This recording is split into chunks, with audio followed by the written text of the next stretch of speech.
3 जून का प्लान बनाया गया, तो उसके बाद इस प्लान को इम्प्लीमेंट भी करना था। इसकी इम्प्लीमेंटेशन कैसे की गई और इसकी इम्प्लीमेंटेशन में पाकिस्तान के साथ क्या क्या ज्यादतियां की गई, आइए इस वीडियो लेक्चर में देखते हैं, जिसका टाइटल है 3 जून प्लान इम्प्लीमेंटेशन। सबसे पहले बाउंड्री कमीशन बनाया गया। Majority of the members of the provincial assembly of Punjab voted in favour of Pakistan. It was decided to divide the Punjab and task was assigned to a boundary commission. एक boundary commission बनाया गया जो कि पंजाब को divide करेगा, जबकि majority ने यह डिसीजन लिया था कि पंजाब पाकिस्तान का हिस्सा होना चाहिए। इसके बरअक्स डिसीजन में काफ़ी चेंजेस की गई।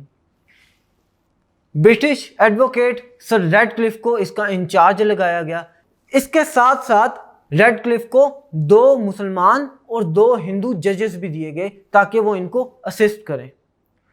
मुसलमान जज जो उनको दिए गए उनका नाम था जस्टिस शाहदीन और जस्टिस मोहम्मद मुनीर, जबकि नॉन मुस्लिम जजेस में शामिल हैं जस्टिस मेहर चंद महाजन और जस्टिस तेजा।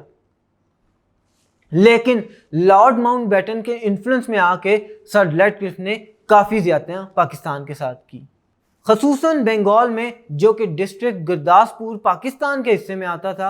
वो अक्सर आबादी मुसलमान थी, लेकिन वो इंडिया के हिस्से में चला गया। इसके अलावा जालंधर और फिरोजपुर भी इंडिया को दे दिए गए। मधुपुर के हेडवर्क्स भी इंडिया के हिस्से में दे दिए गए। ये तो सिर्फ पंजाब में ज़्यादतियाँ की गई थी। अब हम बात करते हैं कि बंगाल में पाकिस्तान के साथ क्या क्या ज़्यादतियाँ की गई। सर रेडक्लिफ जो कि पंजाब की बाउंड्री कमीशन के इंचार्ज थे, वो बंगाल में भी बाउंड्री कमीशन के इंचार्ज थे। वहाँ पे भी 2 मुसलमान और 2 हिंदू जज दिए गए थे इनको, ताकि इनको असिस्ट किया जा सके बाउंड्री कमीशन बनाने में।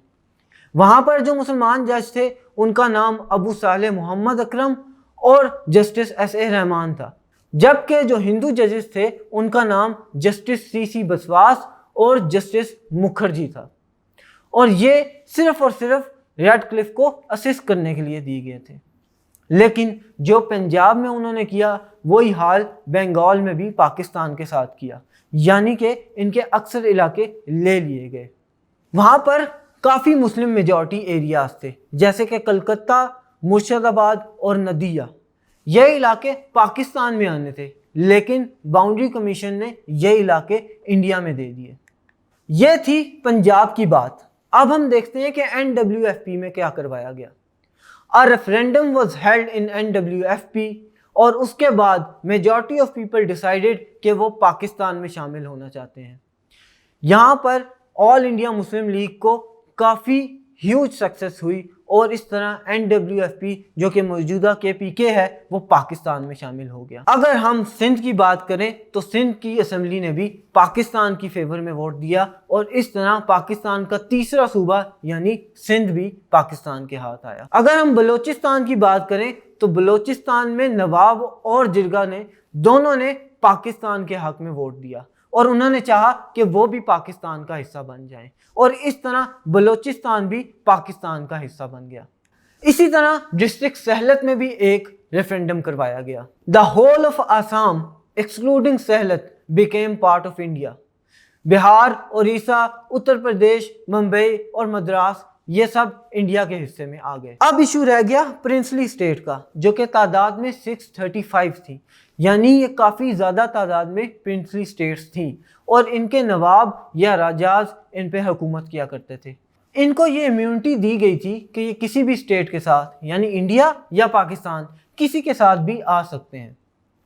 लेकिन हुआ यूं कि इसमें भी ज़्यादतियाँ की गई। जो मुस्लिम मेजॉरिटी के इलाके थे वो चाहते थे कि हम पाकिस्तान के साथ आ जाएं, लेकिन कमीशन के थ्रू फोर्स किया गया कि या तो उनको इंडिया में रखा गया या इंडिया ने वहाँ पर हमला कर दिया और उनको अपना पार्ट बना लिया।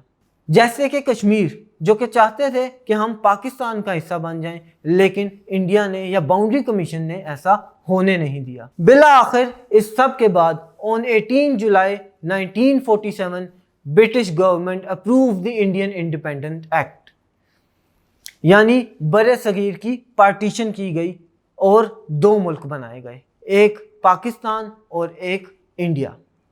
Keeping the plan of 3rd June 1947 in view, this act was formulated. और ये अनाउंस किया गया कि 14 अगस्त 1947 को पाकिस्तान वजूद में आएगा और 15 अगस्त 1947 को इंडिया दुनिया के नक्शे पर सामने आएगा।